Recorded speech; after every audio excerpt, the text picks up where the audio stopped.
salaam mbokk internet yi gars yi Cheikh Omar mu ngi wax si Diomata Niaké ndax daa changé parce que du lii la woote woon bu muy campagne te même pas 2 ans mu changé koo xam ne rupture ak justice nga campagne sénégalais yi wooteel la sa premier discours au pouvoir mu nekk reddition des comptes ak justice pour ñu faatu woon fii ñoo xam ne bokkoon nañ si bras droit yow li la fal ñooñu tey seeni famille di xaar justice nga ñëw wax continuité ak jéggale man li ma gis képp koo xam ne da nga bokk ci martyr yi wala sa mbokk bokk ci yàlla na la yàlla may xolum muñ te xam ne buy leer it géema mu leer ci nguuru Jomaay gi ndaxte fàtte na li ko fal du ma ne fàtte sax mais fàttelu ndaxte lii barki démboo jaay la amagul sax ñaari at depuis bu mu faloo loolu buy am fukk ak juróom-ñaar wala juróom-ñetti weer lay am ngay fàttelu te bu ñu xóotalee xalaat dafa am loo xam ne Diomata Niaké ay atteefam moo ngi koy doxal fii ci at bi ñu génn day yàq ay valeur mais bu njëkk li ma xamoon ci Sénégal gii ci mag yi njëkk yi mooy bu la nit musaana jox kàddoom buy dee sax kàddu gi du deñ mais yooyu da nga war a bokk ci ñoo xam ne yaa ko war a déggal maa ngi fàttaliku benn interview bi mu musa seetaan mooy président turc bi Erdogan ñu laaj ko naka nga def ba sa économie réew bi nga jiite ay ati at mooy stable déglu leen bu baax lu mu tontu journaliste américain yooyu mu ne dama tee loxo yi doon jël alal réew mi weñ seen loxo jël lépp lu leerul dugalaat ko ci réew mi te kooku ba tey jii mooy jiite Turquie kon suñu réew mi bu amee koo xam ne day jël ñu caxat-caxatee alalu réew mi ba pare fàtt leen pour des raisons politiques fu ñu jéem gars yi sama wax bëri na lool ñu ànd seetaan vidéo Cheikh Bara bi fin bi naa si yokku tuuti ñu joxante xalaat let's keep going never stop let's go. règle du jeu bi la ñuy defaraat ak arbitre bi Ahmed loolu foofu la yóbbu maanaam code électoral bi mooy les règles du jeu. waaw les règles du jeu mooy code électoral. léegi Sénat lañ amoon ñu ne CENI. Sénat mooy autonome CENI mooy indépendante. léegi nag foofu la Ahmed fi mu yóbbu wax ji mooy fii ba 31 mars fa la mbir mi di leeree nag. ñu xam mbir mi di leeree lan lañ ci jublu. en tout cas ba pare xam nga nee naa la Ahmed. booy xool da ngay méngale li am daaw ak li am ren Ahmed xam nga sooy seet. def na daaw discours ren defaat na discours et je maintiens ce que j'ai dit parce que le fait de ne pas parler de la justice et de la reddition des comptes pour man c'est une omission volontaire donc ça veut dire que am na loo xam ne changé na Ahmed daaw bi mu defee discours à la nation ba pare dama doon vérifier dafa defoon interview yaa ngi koy fàttaliku Ahmed ren deful interview daaw dafa def interview ñu tànn ñeenti journalistes yu jógee ci 4 télévisions ñu rafetlu ko n'est-ce pas Ahmed ñu ne chaque fois président bi moi j'étais là ma ne j'étais vraiment content et fier parce que pour une fois suñu président suy wax ak ñun du dem bitim réew di fa wax waaye fii lay toog ci réew mi du dëgg Ahmed ci waxtaan boobu ci lañ ko laaja diggante mag Ousmane Sonko du ma ko fàtte mukk journaliste na ko certains disent que le premier ministre vous fait de l'ombre mu ne woon je n'ai pas peur qu'il me fasse de l'ombre car j'ai été sous son ombre pendant 10 ans pour qu'il soit président de la République yamu ci mu ne fauteuil bii ma toog bu mu ko catal ne na ko jàq loolu ay kàddoom la woon bàyyi la da doon wax sooy xool gor da ngay xool ndax waxi daaw méngoo na ak jëfi tayam kon ci at bii nii sur le plan politique Ahmed dañoo am place surprise wala devoir surprise comme li xale yi di wax devoir surprise. waaw année bii ñu génn personne ne s'attendait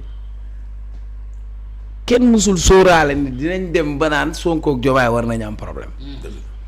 même au début les gens disaient que mën na nekk malentendu problème mais tey au-delà des discours les actes parce que parfois jëf moo gën a mën a wax. c'est ça. coalition Diomaye ñu ne déet mu continuer ñuy xool nu ñuy régler problème ba nga tabax ab siège mais am na yoo xam c'est répugnant Ahmed yaa yaay bañ politique le maire de Ross Béthio il est de l'APR candidat bi mu soutenir c'était Amadou Ba kooku bu sañoon tey Amadou Ba moo fi toog mais kooku mooy représenté Diomaye ci ay jàng te kooku moo toogoon ci plateau ne Diomaye ak Sonko bëgguñu kër diine yi kooku tey boo koy représenté ci kër diine grand je te dis dafa am valeur yoo xam ni dafa am sénégalais yi au-delà de rupture Ahmed sénégalais dañ demoon ba génne seen mbir ci loxo politique ndax façon bi ñu doon defee politique wàcc ba pare gall ba pare lekkat ko yenn façon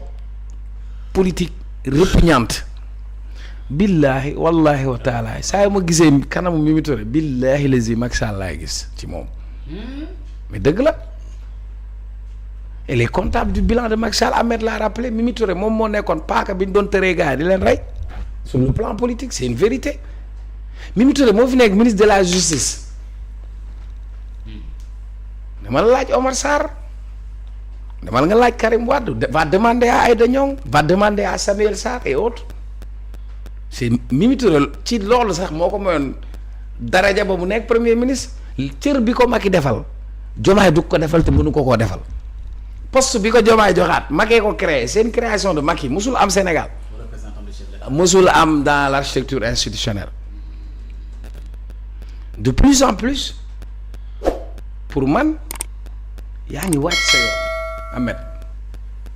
waxuma sur les actes politiques même aujourd'hui sur son discours regarde daaw bi Diomaye di def discours Ahmed loo doon gis on était content et fier parce que tout simplement da am ñu waxoon ni kii motu ko am ñu ne woon kii mënut a wax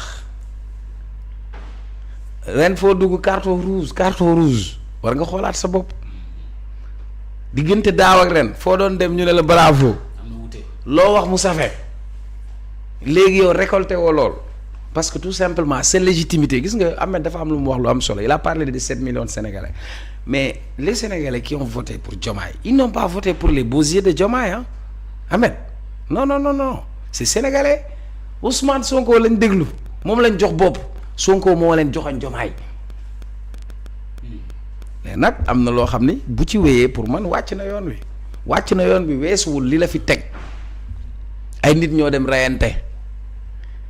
ay nit lañ tëj ci kaso bi 2000 personnes presque man am naa si koo xam ni kenn toppatoo ko xale bi ñu koy jàpp xel bi Ahmed malade mental la